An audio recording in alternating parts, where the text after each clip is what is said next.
sida aad ku baran karto xirfad kasta oo aad rabto maadaama ay nolosha ka buuxaan loolamo badani isbeddelkuna uu yahay waxa keliya ee sida joogtada ah u dhaca waxaad is arki doontaa adigoo waqtiyada qaar si aad ah ugu baahan inaad xirfado cusub barato muuqaalkan waxaan kuugu sheegi doonaa tusaale dhab ah oo ku tusi doona sida aad xirfad kasta u baran karto noloshaadana aad ugu guulaysan karto sidii uu Sakariya ku bartay dabaasha sheeko dhab ah dabaashu maha xirfad si fudud lagu baran karo Sakariyana weligii isku mudayin inuu dabaasho balse dhaawac ka soo gaaray dhabarka awgii ayaa lagu qasbay inuu dabaasho wuxuu markiisii ugu horeysay tagay barkad lagu dabaasho waxaanu bilaabay inuu daawado dadkii ku dabaalanayay barkada waqti yar kadib wuxuu isku dayay inuu dabaasho balse waxa si aad ah ugu adkaatay inuu neefta si fiican u qaato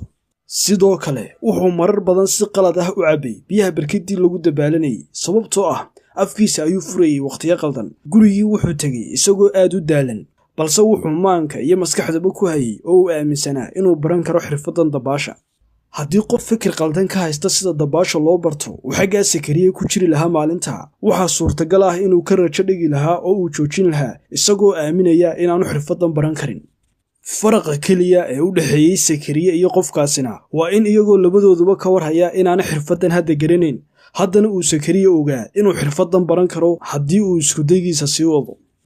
maalintii labaad ee uu Sakariya barkadii tagay wuxuu cabay biyo ka yar biyihii uu hore u cabi jiray waxaanu bartay waqtiga ku habboon ee neefta la qaato markii saddexaad ee uu barkadii tagay wuxuu arkay tababare caruur baraya sida loo dabaasho waxaanu Sakariya daawaday tababarihii wuxuuna ka bartay sida saxda ah ee gacmaha loo dhaqaajiyo marar badan ayuu isku dayay inuu si fiican u dabaasho maalinta balse kuma guulaysan inuu si caadi ah u dabaasho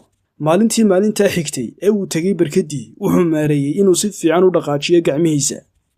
wuxuu dareemay kalsooni badan sababtoo ah wuxuu ogaaday inuu si fiican u hayo wadadii uu ku baranayay dabaasha maalintii xigtay wuxuu la kulmay wiil ay saaxiib ahaayeen oo dabaasha ku fiicna waxaanu weydiiyey farsamooyinka dabaasha lagu barto waxaanu saaxiibkii u sheegay dhowr tallaabo oo kale Sakariye marar badan ayuu si qaldan u sameeyay dabaasha wuxuu xogo talooyin iyo faalooyinba ka helay dadka waxaanu sameeyay farsamooyinkii loo sheegayay ilaa uu ka bartay dabaashii